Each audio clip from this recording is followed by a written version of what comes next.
Bonjour à tous, merci de nous rejoindre sur Guisen TV pour cette nouvelle matinale d'information. On va commencer dans quelques instants avec les titres de l'actualité.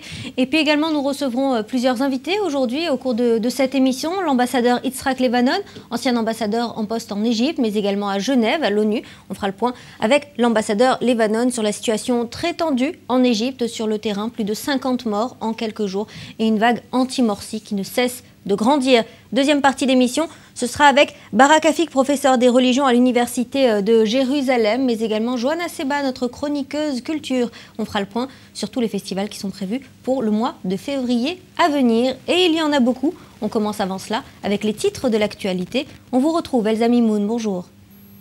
Bonjour Myriam, bonjour à tous. On débute ce matin avec le Mali. 2 jours après le raid d'éclairs sur Gao, les soldats français et maliens sont entrés sous les hurrahs dans la ville mythique de Tombouctou. Une libération sous les cris de joie de la population après des mois d'occupation de la ville par des islamistes armés. Et toujours au Mali, le Fonds monétaire international a annoncé lundi l'octroi au Mali d'un prêt de 18,4 millions de dollars, soit plus de 13 millions d'euros, visant à préserver la stabilité macroéconomique et la croissance au cours des 12 prochains mois.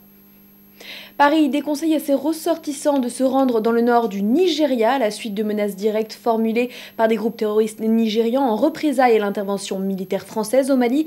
Dans un communiqué adressé à la communauté française du Nigeria, le consulat de France à Lagos souligne, je cite, qu'une situation d'insécurité accrue résulte de l'intervention au Mali. En Égypte, des centaines de manifestants ont bravé hier soir le couvre-feu décrété par le président égyptien Mohamed Morsi. 2 morts sont à déplorer ainsi que 12 blessés. Des slogans anti-Morsi ont été entendus dans plusieurs villes du pays. Et à propos de la Syrie, la coalition nationale en réunion à Paris souhaite trouver enfin les moyens de travailler à bâtir une Syrie démocratique, libre. Épaulée par le ministre des Affaires étrangères français Laurent Fabius, cette nouvelle réunion s'est déroulée en présence d'une 50aine d'acteurs internationaux. La coalition de l'opposition syrienne souhaite un soutien financier et des armes pour renverser le président Bachar al-Assad. Au Liban, une bombe placée sous une voiture a explosé lundi soir dans un quartier chiite du sud de Beyrouth, bastion du Hezbollah. C'est ce qu'on a appris de sources proches des services de sécurité libanais. La voiture a été détruite par l'explosion qui a endommagé plusieurs bâtiments. On ne fait pas état de victimes. On passe à présent à la Jordanie. Le roi Abdullah II a rencontré hier à Amman le chef politique du Hamas, Khaled Meshal. Il a déclaré après la rencontre avoir discuté avec le leader du Hamas de la relance des négociations avec Israël dans le but d'aboutir à une solution à 2 États, seul moyen selon lui d'obtenir paix et sécurité au Moyen-Orient, une solution qui n'a pas été approuvée publiquement par Khaled Meshal. Et pour terminer en Israël, dans le coma depuis 7 ans, l'ex-homme fort d'Israël, Ariel Sharon, a montré une activité cérébrale importante à la suite de tests IRM avancés pratiqués sur lui pendant près de 2 heures. L'ancien Premier ministre a montré un certain degré de conscience, c'est ce qu'a déclaré un neurologue israélien. Voilà, c'est la fin de cette édition. On retourne tout de suite sur le plateau de votre matinale avec Myriam Danan. Très bonne journée à tous. Merci Elsa, et puis on va donc faire le point sur ce qui se passe en Égypte. 50 morts en seulement quelques jours, c'est au lendemain du jugement de Port Saïd. Une crispation politique évidente et continue entre les frères musulmans et l'opposition sur le terrain. Une protestation grandissante également au sein des classes moyennes et de la population locale. Des cris, des appels au vol de la révolution égyptienne. C'est ce qu'affirment les manifestants haut et fort qui protestent contre Mohamed Morsi. Ces cris se multiplient et le tout bien sûr sur fond de détérioration économique grandissante. Avec nous aujourd'hui l'ambassadeur Yitzhak Levanon. Bonjour. Bonjour William. Alors une crise continue en Égypte. Est-ce qu'on va vers une nouvelle révolution similaire à celle qui a renversé Hosni Moubarak il n'y a pas si longtemps? Je crois que c'est la plus grave crise que rencontre le président Morsi depuis son élection il y a à peu près 200 jours. Et ça, c'est dû, à mon avis, à l'impression générale en Égypte et à l'extérieur de l'Égypte aussi que le président égyptien se comporte comme s'il était membre d'une confrérie musulmane, les Ikhwan, à la place d'être le président de tous les Égyptiens. Aujourd'hui, il y a un schisme dans la population égyptienne. Vous avez d'un côté les islamistes, ce sont les frères musulmans et les salafistes, et à côté, et en face, il y a tout le reste. Ce n'est pas seulement l'opposition, mais tout le reste. Ce sont les nasseristes, ce sont les libéraux, ce sont les gauchistes, ce sont les jeunes de la Révolution, etc. Ils n'ont pas été assez forts pour prendre le pouvoir. Est-ce qu'aujourd'hui, ils le sont assez pour renverser éventuellement Morsi? Eh bien, les signes montrent qu'ils sont en train de se souder en plus, jour après jour. pour constituer ce qu'on appelle le Front de salut général, ou national, comme vous dites. Ce bloc se constitue petit à petit, et c'est ce bloc-là, par exemple, qui a refusé hier soir tout dialogue avec le président Morsi, malgré son appel. Mais vous voyez, ce qui se passe aujourd'hui en Égypte, c'est que la population elle est en train de braver l'autorité du président. Alors justement, là, on se pose la question de savoir si cette opposition politique dont vous parliez à l'instant représente bien l'opinion de la classe moyenne et de l'ensemble des Égyptiens. Est-ce que l'ensemble des Égyptiens aujourd'hui veulent eux aussi renverser Mohamed Morsi, comme l'affirme Oeifort, l'opposition politique? Non, c'est très difficile parce que même au temps de Moubarak, on n'a pas eu cette possibilité de distinguer entre ceux qui veulent faire tomber le président. Mais ce que je veux dire, c'est qu'il n'y a pas les masses humaines dans les rues qu'on a vues pendant la révolution contre le président Moubarak. Il n'y en a pas encore. Il y a beaucoup de manifestants, mais c'est toujours pas la masse humaine qu'on s'attendait comme du temps de Moubarak. Mais il y a cette conjonction, cette combinaison, par exemple, entre les manifestants aujourd'hui, qui grandissent en plus, avec la possibilité d'une force politique oppositionnaire au président Morsi qui peuvent lui causer certains soucis, et ils le font. Maintenant, l'autre problème, c'est que soudainement, il y a des groupes, je dirais, genre anarchistes, et qui s'éparpillent au sein de l'Égypte, comme par exemple le Black Bloc. Ce sont des jeunes femmes et des jeunes hommes ensemble, et qui mettent une cagoule noire, et ils sont en train d'attaquer les forces de sécurité juste pour créer, disons, des problèmes. Est-ce qu'ils sont politiquement manipulés ou est-ce que leur seul objectif aujourd'hui, c'est le désordre de l'ordre public? On ne sait pas, mais c'est une attaque contre les forces publiques et c'est contre Morsi, et ils demandent de faire tomber le président Morsi. Alors là, Yitzhak Levanon, on se demande si Mohamed Morsi peut ou pas encore rattraper les choses. Il a clairement envoyé le message il y a quelques semaines qu'il était au-dessus des lois. Est-ce qu'il est encore temps pour lui de tendre la main au peuple égyptien? Je crois que oui. Je crois que oui, parce que depuis qu'il a pris position en tant que président de la République, élu par le peuple, il ne fait que commettre des erreurs. Vous voyez, l'opposition aujourd'hui, pour entamer un dialogue avec lui, elle a tout simplement demandé quelque chose, une ou deux conditions, à mon avis, que le président Morsi peut faire très aisément. Par exemple, ils ont demandé de changer le gouvernement et que ce soit un gouvernement de salut national, où toutes les forces publiques politiques en Égypte soient représentées dans son gouvernement. Il peut le faire aisément. Ils ont demandé, par exemple, de changer 14 ou 15 ou 16 articles, amender la Constitution. Il peut le faire aisément. Donc, je vois que le comportement du président Morsi, il est de nouveau comme s'il était membre de l'institution de la confrérie musulmane et non pas comme en tant que président. Alors justement, ce qu'on dénonce régulièrement au sein des frères musulmans, c'est ce double langage. Est-ce qu'il faut croire que la démocratie, qui était une des promesses de campagne et une promesse depuis de nombreux mois des frères musulmans et de Mohamed Morsi en tête, fait partie de ce double langage, mais dans la partie de celles qui ne comptent pas réaliser? Ben regardez, il y a certains symptômes, disons, que ces genres de démocratie, par exemple les élections, que ce soit pour la présidence, que ce soit pour le Parlement, ils ont été faits de façon transparente, ouverte, démocratique, etc. Ça, oui, on l'a vu après la Révolution. Mais on ne voit pas le comportement après que le président Morsi a pris position en tant que président de la République égyptienne. Et que tous les Égyptiens s'attendent qu'il soit le grand-père, disons, de la nation égyptienne. Il n'est pas là du tout. Est-ce qu'on peut dire aujourd'hui qu'il est le nouveau dictateur égyptien? Ben regardez, tous les présidents égyptiens, ils ont utilisé la force, d'une manière ou d'une autre. Mais je vois que cette fois-ci, par exemple, le président Morsi, il est limité. Il a tapé sur la table. Sa force est limitée? Sa force, elle est limitée. Regardez ce qu'il a fait avant-hier lorsqu'il a promulgué le couvre-feu et les lois d'urgence. Il a tapé sur la table, c'est oui. Mais ce n'est pas le point de fer que, par exemple, Moubarak a fait. Mais ça, c'est parce qu'il n'est pas écouté. Sa volonté, c'est d'être aussi dur que Hosni Moubarak, mais peut-être qu'il n'a pas la même autorité. Non, je crois que c'est un des changements fondamentaux après la révolution en Égypte, que la force, elle est limitée. Et aujourd'hui, on a une chose qui est très importante en Égypte, c'est que c'est la voix populaire, c'est la voix de Tahrir, c'est la voix des gens qui veulent s'exprimer et ils s'expriment. Mais regardez ce qu'il passe. Il a décrété le couvre-feu. Il n'y a pas de couvre-feu, ni à Ismaïlia, ni à Suez, ni à Port Saïd. Ils le bravent. Ils sont dans la rue.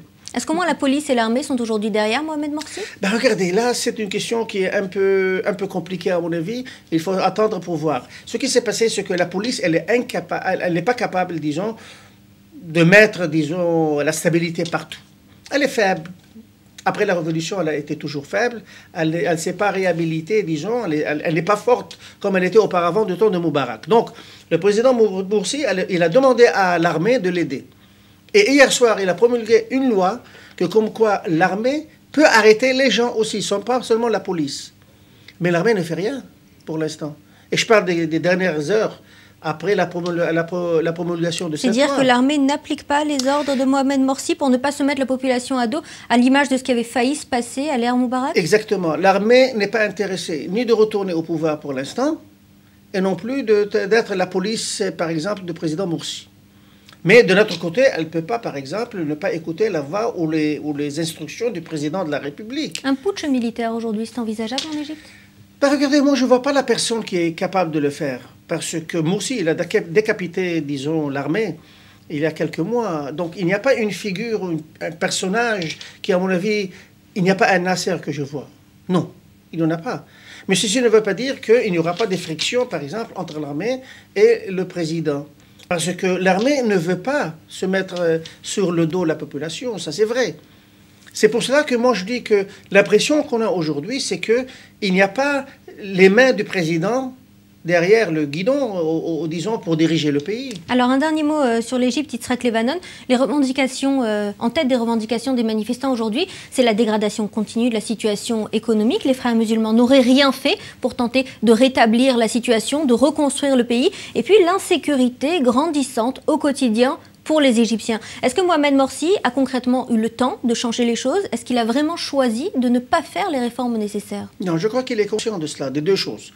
Qu'il n'y a pas de sécurité dans les rues d'Égypte et secondo que la situation économique, elle est terrible. Je crois qu'il est conscient. Mais il est incapable de le faire. Regardez, les investisseurs ne viennent plus en Égypte. Le tourisme, il est tombé jusqu'à 20% à la place de 100%. Mais est-ce qu'il a eu le temps de rattraper les choses? Je crois que oui. Je crois que oui, parce que s'ils pouvaient prendre à leur côté ce qu'on appelle l'opposition, disons, séculaire en Égypte, et former un gouvernement où toutes les forces politiques seraient dedans, à mon avis, que les choses vont se passer beaucoup plus. Enfin, meilleur qu'aujourd'hui. Et la seconde chose, c'est qu'il a demandé une aide financière, que ce soit de la Banque internationale, de la Banque mondiale, ou du Fonds monétaire international, ou des États-Unis et de l'Europe. Regardez, ces gens-là ne vont pas mettre leur argent s'il n'y a pas une certaine stabilité, s'il n'y a pas certains symptômes de démocratie, une vraie démocratie, disons, en Égypte, et ils ne vont pas mettre leur argent là-bas. Alors, le mot de la fin, Yitzhak Levanon sur l'Égypte. Vous étiez vous-même au cœur de la révolution qui a vu le renversement de Hosni Moubarak. Vous étiez à ce moment-là ambassadeur d'Israël au Caire. Vous connaissez la rue égyptienne, peut-être mieux que tout autre aujourd'hui. Quel est votre pronostic pour l'Égypte de demain? Je crois que ces confrontations vont continuer. À moins que le président Morsi, et encore plus le guide suprême de la confrérie musulmane, c'est lui qui dirige le pays, c'est pas Morsi, vont changer de cap. Ils doivent comprendre qu'ils ne peuvent pas transformer l'Égypte d'un seul coup en État religieux islamiste, genre Iran, et ils devraient accommoder, disons, les autres forces politiques à l'intérieur de l'Égypte, que ce soit les libéraux, que ce soit les jeunes de la Révolution. C'est la seule façon de reprendre le dialogue et de trouver une certaine stabilité à l'intérieur de l'Égypte. Reste à savoir si les frères musulmans ont encore la volonté et les moyens. Je crois qu'ils n'ont pas la volonté, ils ont les moyens. Eh bien donc une situation difficile qui se profile pour l'Égypte de demain. Un mot, Yitzhak Levanon, également de la Syrie. Là-bas, la révolution est toujours en cours, elle ne se finit pas. On a l'impression que ce que craint, même plus que les armes chimiques, la communauté internationale ou encore Israël, c'est le chaos politique qui guette au lendemain de la chute de Bachar el-Assad. Regardez, là je dois vous dire une chose en ce qui concerne Israël. Il y a deux niveaux à ce qui se passe en Syrie. Il y a le niveau de... les choses qu'on voit pendant 2 ans, les 2 dernières années, les attaques, les morts, etc. Et ça ne concerne pas directement Israël. Nous, on est en train d'observer de près ce qui se passe. Là, il y a une certaine crainte, disons, que la Syrie tombe entre les mains des islamistes ou bien des djihadistes ou bien des extrémistes musulmans. Il y a le second point où il y a une relation directe avec Israël, c'est précisément les armes de destruction massive qui se trouvent en Syrie. Par exemple, il y a les armes chimiques. Il y a des armes qui peuvent détruire tout bateau dans la Méditerranée. Ils ont des missiles, par exemple, qui peuvent paralyser complètement le trafic aérien. Donc, ils ont une possibilité. Et si ces armes de destruction massive arrivent aux mains des organisations comme le Hezbollah ou autres, là, il y aura un vrai problème. Mais cette fois-ci, ça sera en relation directe avec nous. Merci pour ces explications, Yitzhak Levanon. Merci d'avoir été avec nous. C'est la fin de la première partie de cette matinale. On va tout de suite retrouver ce reportage de Fleur Citruc qui nous emmène à la découverte d'une start-up israélienne qui est là pour réaliser les rêves. Pas n'importe quel rêve. Vous avez rêvé qu'une star aujourd'hui fasse un concert dans votre ville. Eh bien, c'est rendu possible. Une nouvelle forme de réseau social. C'est cette start-up. Elle s'appelle Octopulse. Reportage de Fleur Citruc.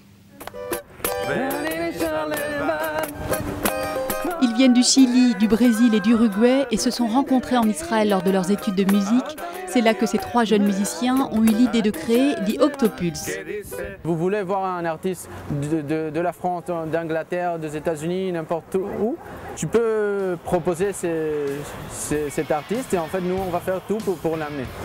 Donc aux fans, on a tout fait ça pour les fans. Et aussi on aide aux artistes, aux musiciens, aussi aux producteurs parce qu'on élimine des risques de production, on donne aux artistes plus de concerts. Si Jonathan, Daniel et Marcelo ont créé The Octopulse, c'est d'abord parce que ce sont les premiers fans des artistes qu'ils souhaitent produire. J'ai vécu à São Paulo. À São Paulo, il y a 15 millions d'habitants.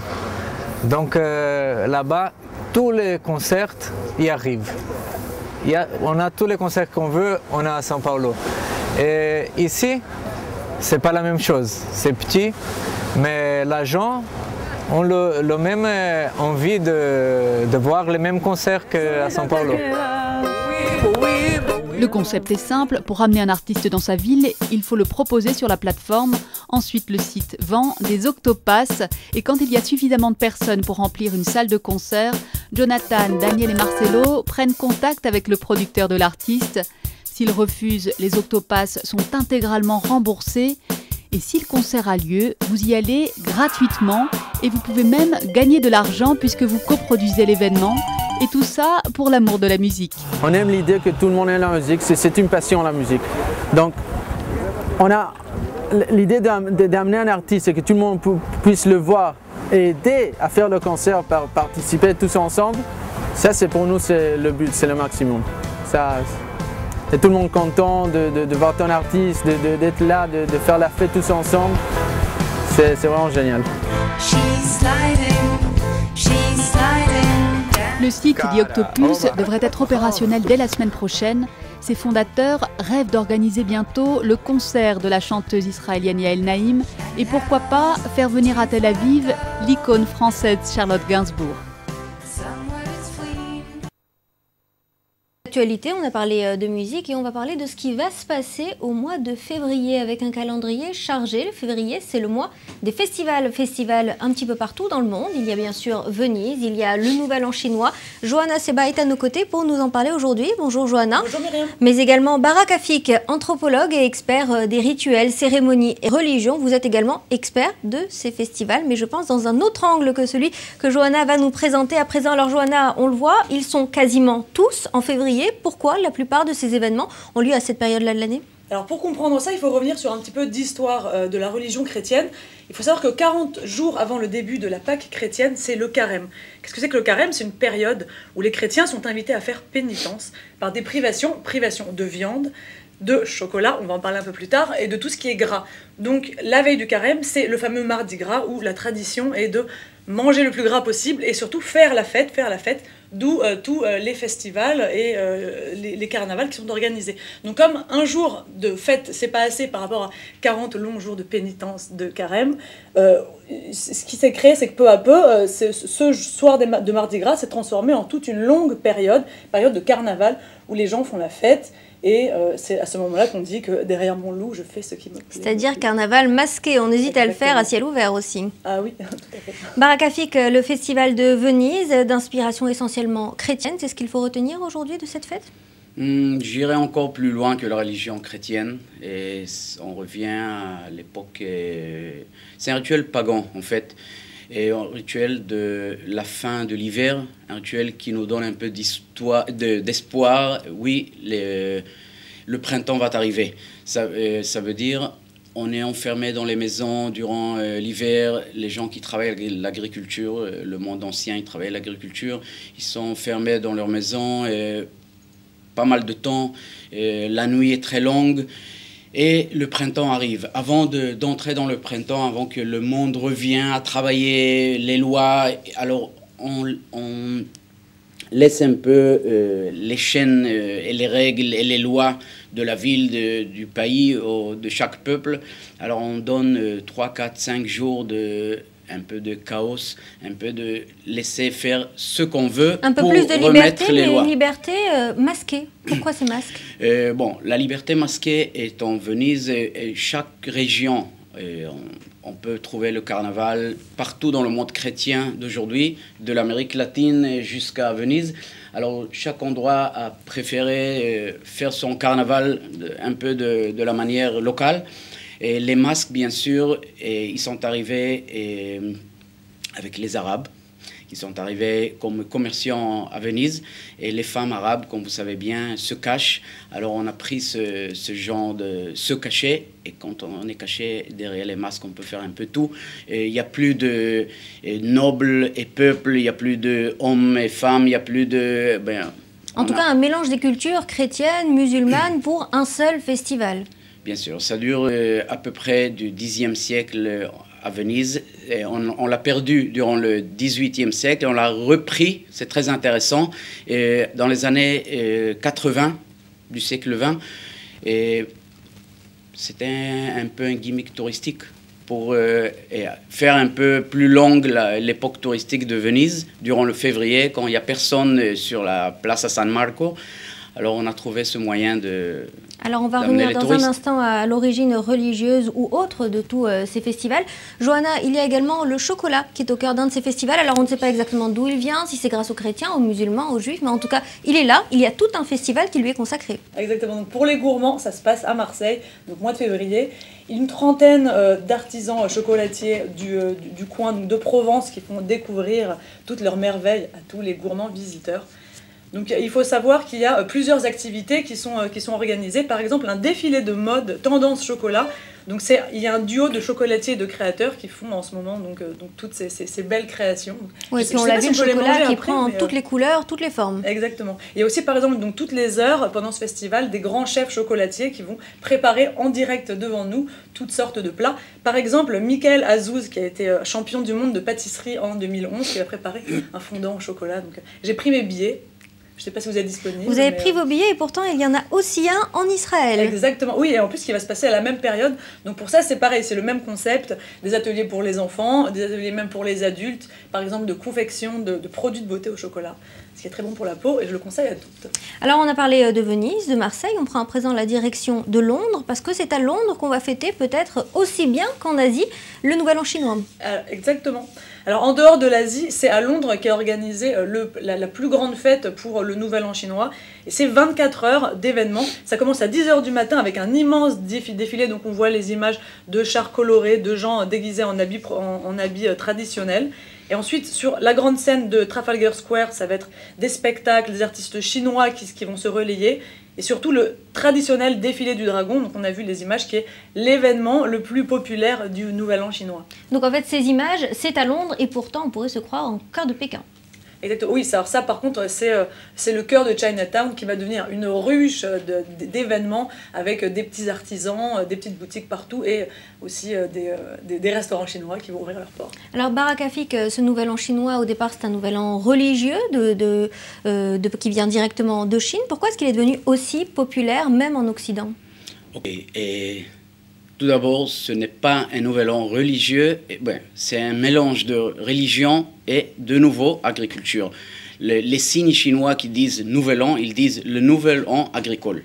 Ça veut dire les Chinois fêtent en fait le commencement, le début de l'année agricole, parce qu'en ce moment, à peu près la même chose que le carnaval, on sort de la maison, on sort du froid pour commencer à cultiver la terre de nouveau. Ça devient plus populaire pour une seule raison, et les Chinois, ils sont très connus pour leurs fêtes, tout en rouge, beaucoup de feux, les dragons. Cette année, par exemple, c'est l'année serpent. Alors, tout doit être très, très brillant, avec beaucoup de feux d'artifice, et on aime tout le monde faire la fête. Johanna, c'est quoi la signification de l'année du serpent aujourd'hui? C'est une année favorable à l'action, au changement et à la réussite. Et j'en profite pour tous vous souhaiter une Chinienne Koala. Bonne année en chinois. Excellente année chinoise. Bon, en tout cas, ça fait déjà des bonnes prévisions pour cette année. On va s'attarder sur un autre festival. C'est le Festival de l'Esprit. Cette fois-ci, c'est en Israël. C'est au cœur du désert de Mitzpe Ramon. Voilà, c'est un festival pour toute la famille où le mot d'ordre, c'est relaxation et spiritualité. Un festival de 2 jours avec des ateliers d'astrologie, de tarot, des cours sur la réincarnation, sur les vies antérieures. Donc c'est tout un univers mystique et calme au cœur de ce désert. Aussi des cours de méditation, de yoga et de danse orientale pour ceux qui aiment danser. Alors un festival spirituel pour l'essentiel et puis il est très limité en place. Oui, il y a 200, parce qu'il faut savoir que tous les participants vont dormir ensemble sous une grande tente. Il faut apporter son sac de couchage. Donc oui, je pense que si on a un peu plus de 200, ça fait un peu serré. Ça fait un petit peu serré sous la tente. Barak Afik, ce festival spirituel, vous avez testé déjà ?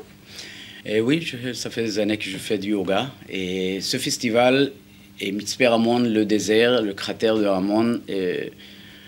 Vous arrivez sur le désert, il ne faut pas beaucoup pour entrer dans ce monde spirituel. C'est le désert qui le fait. Et vous mettez là, vous regardez le désert, vous vous calmez. On rentre à Tel Aviv calme, tranquille. Donc là, en fait, l'objectif, ce n'est pas tellement le divertissement, c'est plutôt de se ressourcer dans ce paysage. Voilà, tout à fait. Bien sûr. On n'a même pas envie d'entrer à Tel Aviv après ça, je pense. Ouais, en tout cas, on est clairement dépaysé. Pourtant, on n'est pas si loin de Tel Aviv. Eh oui. Alors, Barak Afik, est-ce qu'on a oublié un festival important ? On a parlé du carnaval de Venise. Alors, ça veut dire qu'on doit parler de tous les carnavals et du monde chrétien. Et ils sont partout. En Espagne, en France, en Suisse. Mais très connu, bien sûr, le carnaval de Rio de Janeiro, de Salvador, Bahia, qui sont carnavals très afro. On a mélangé la culture chrétienne, catholique plutôt, et avec la culture africaine. Un autre exemple, c'est le carnaval, la Diablada, on l'appelle, le carnaval très indien qui se passe le mois de février à Oruro, au Bolivie. C'est un mélange d'une fête indienne, de nouveau agricole, le début de la récolte des pommes de terre. La pomme de terre arrive des Andes, et Bolivie, Pérou, Équateur d'aujourd'hui. Alors on fête une fête très importante avec des danses indiennes, etc. Et tout ça se termine à l'église de Oruro. C'est un syncrétisme, un mélange de religions. Et la même chose en fait, pour exemple, dans les îles Caraïbes de Trinidad-Tobago. Un carnaval qui est devenu très connu les dernières années. Le carnaval de Trinidad, je crois qu'il est le plus authentique aujourd'hui, pas commercialisé encore, mais ça va arriver.